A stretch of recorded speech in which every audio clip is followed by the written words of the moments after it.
Hey everyone, how are you? Happy New Year to all of you. It's 2018 now, and I am here again to help you with your British English.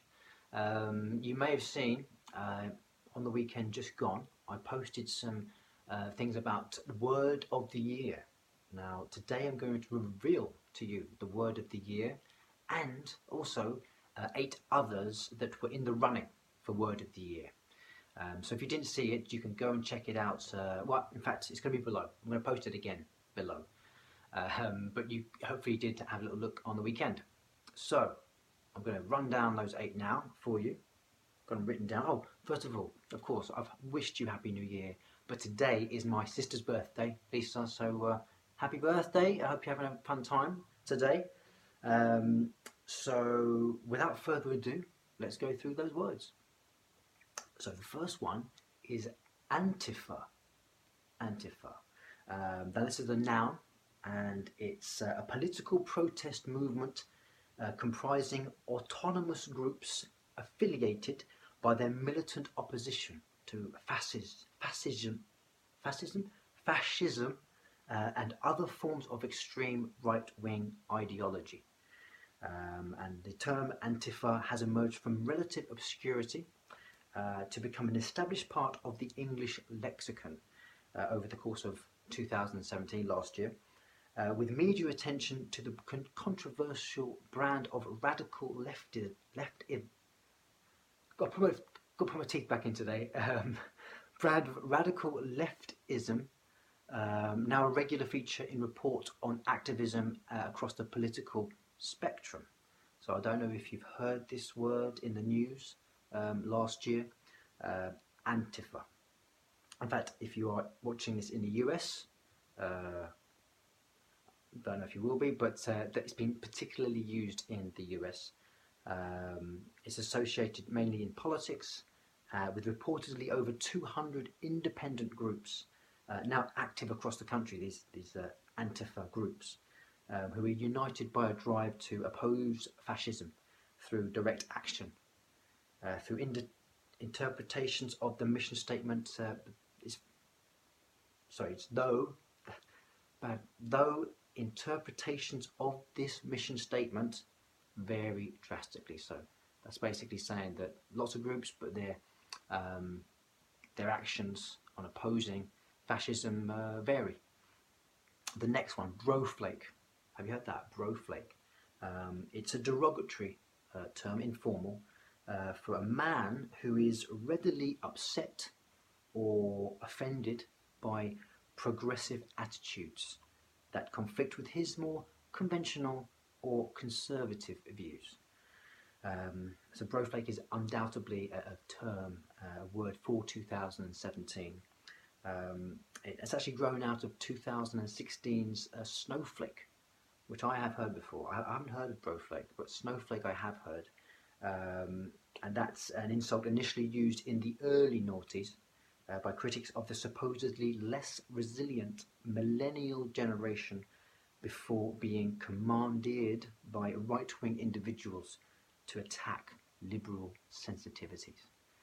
So there's a lot of political words they're using for the words in 2017, those top words. Not good enough to win it though, I'm going to get to that in just a moment. But by taking the flake from snowflake and adding the now formulaic bro blend, the knife was turned upon its wielder as his own sensitivities were placed in the spotlight. Next one, gorpcore. Gorpcore. It's a noun, it's a style of dress incorporating utilitarian clothing of a type worn by outdoor activities. So this was actually introduced by Jason Chen. I don't know him, but he's a writer in The Cut. It's obviously a magazine. I don't know about it, but he was describing the defiantly ugly trend already popular among the fashion-forward, so fashion people, I guess that means, from woolly fleeces to bum bags to puffer jackets to socks and Velcro sandals. Utility became the name of the game, and was born with an ironic panache. Gorp, gorp, corp. This next one, compromat. Compromat with K. It's a mass noun comprising information collected for using or for use in blackmailing. So if you want to blackmail someone, discrediting or manipulating someone, typically for political purposes. Again, a political word. Now, while attested in English since the 1990s, again, I've never heard of it. I've been around since the 1990s, never heard of compromat, but the vast majority of English speakers were unaware of it and its devastating potential until early 2017. So when that was a new media site, BuzzFeed, you may know it, it's a very well-known website. It controversially published a dossier compiled by a former British intelligence officer, which alleged that the Russian state held compromising information about Donald Trump. And this was before he'd been made president, just very early 2017. Although we all knew he was coming. The ensuing media furore catapulted compromat into the public eye, and debate as to the existence and substance of such materials on President Trump and other high-profile figures has remained a recurring topic ever since. So that's compromat, which doesn't sound English, and it doesn't look English either if you look at it. Obviously, there's a link below so you can have a look at the website, so you can see how it's spelled. It's actually comes from it's derived from a blended abbreviation of a Russian word which is written on this website. I won't try to say it because I'll definitely get it wrong. But you can see that, like I say, in the link below. That word, which I won't pronounce, means compromising material. So you can see the link. And that's a phrase that was initially borrowed from English. So it's secular, it's come back round. Next one's one of my favourites because it's a funny couple of words. Milkshake Duck. Have you heard of that? Milkshake Duck. That is a person or thing that initially inspires delight on social media, but is soon revealed to have a distasteful or repugnant past. Now, there was a tweet by Pixelated Boat published. I'm going to read that out for you. This was contributed to the neologism for an increasingly common internet phenomenon. So, the tweet says, "The whole internet loves Milkshake Duck, a lovely duck that drinks milkshakes!" Exclamation mark. 5 seconds later, "We regret to inform you that duck is racist." So, the story of the proverbial milkshake duck is one we see all too often. Plucky unknown captures the hearts of the World Wide Web, only for it to be discovered that said plucky unknown has been involved in murky or outright inflammatory doings. So why did Milkshake Duck rise to prominence in 2017? Well, because it was actually intermittently seen in 2016, so that was the year before, but it really came into prominence last year. It actually spiked in in June 2017, when it was frequently used in reference to a game developer whose new video game was attracting praise from the critics and the public alike until a series of anti-feminist tweets in connection with the game were unearthed, and they earned a rapid backlash from many former fans of the game. Next one, newsjacking. Newsjacking. So this reminds me of photobombing, but this is to do with the news. So it's a mass noun. It's the practice of taking advantage of current events or news stories in such a way as to promote or advertise one's product or brand. So in the space of a few short years, newsjacking has gone from an experimental technique to a staple in every social media savvy marketing department. Brands from across industry sectors fully embraced the strategy in 2017. increasingly taking advantage of current events to not only push their brand into public consciousness, but to align themselves with certain ethical or moral positions. And while we've seen attempts of varying success, the standout examples that you may know from last year include global athletic apparel company Reebok, their response to President Trump's comments about Brigitte Macron in July. I don't remember that. He said so many horrible things about so many people, so I can't remember that. And British optical retailers, Specsavers, those I do know, their reaction to the Oscars Best Picture mix-up in January last year, which was very amusing.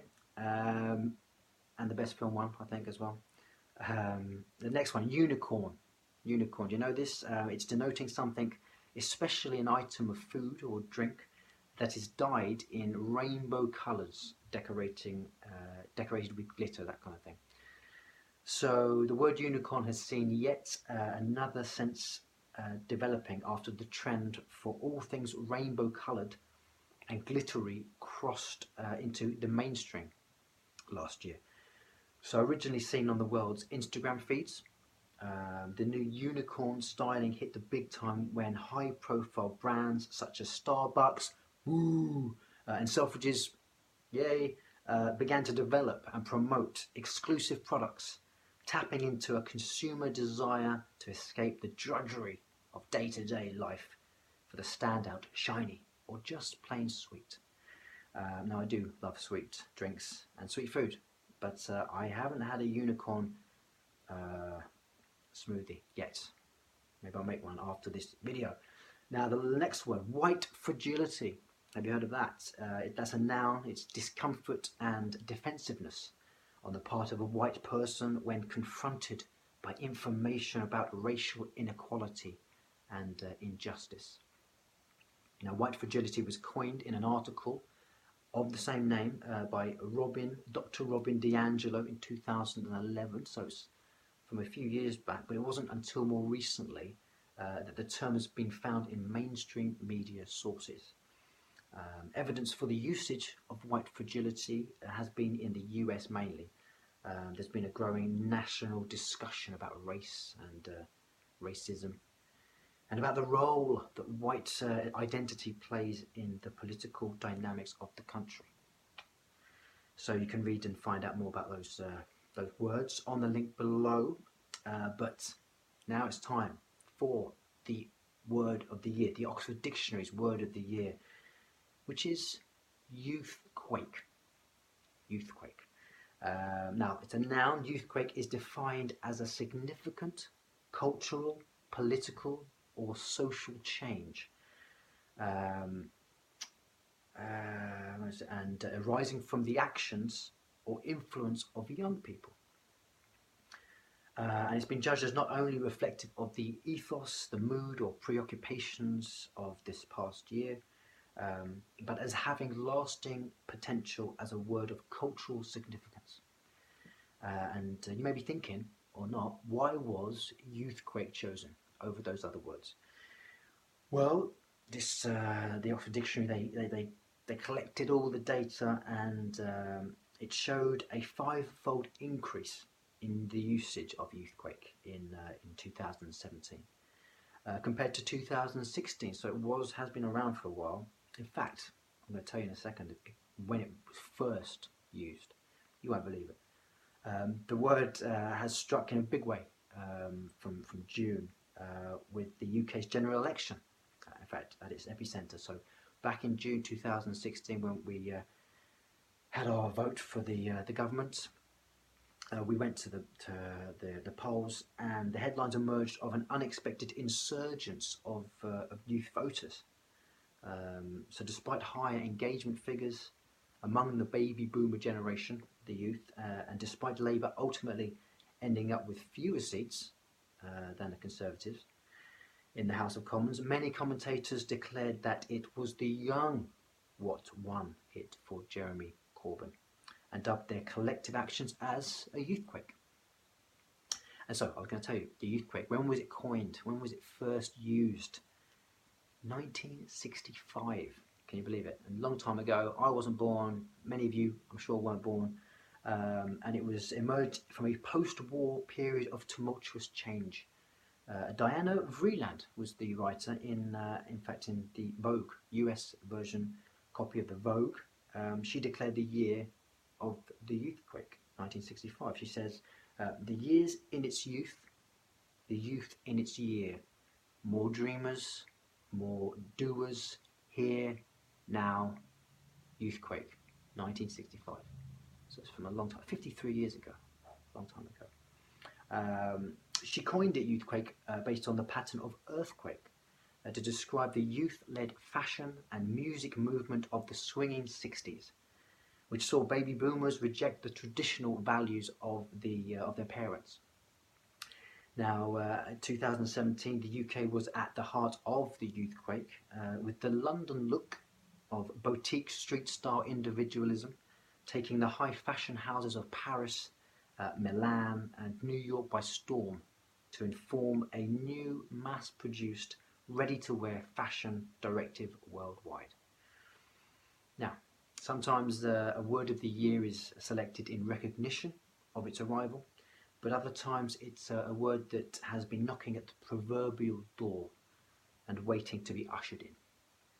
And the Oxford Dictionary's choice of language illuminates our preoccupations, and as 2017 was a tumultuous year, the president of dictionaries, Caspar Grathwohl, didn't know there was a president of dictionaries, but congratulations to him. He believes that it is time for a word we can root for and collectively empower as word of the year. A word we can all rally behind. So, those are all the words. There's a link below. Please click on them, and then you can read about those words, and there's a bit more detail about them. And that will obviously increase your vocabulary about important words, English words. If you haven't subscribed to my YouTube page, please do. Like my Facebook page as well, Instagram. It's all under the same name, Learn British English with Rob Wynne. And also, a new thing I should have said ages ago, there is like a bell button on YouTube that you can click. And then whenever I post a video, then you'll get a pop-up saying, come and watch it. So give that a click too, that would be fantastic. And yeah, that's it. Happy New Year again. I hope it started well, and I will speak to you next week. Bye-bye.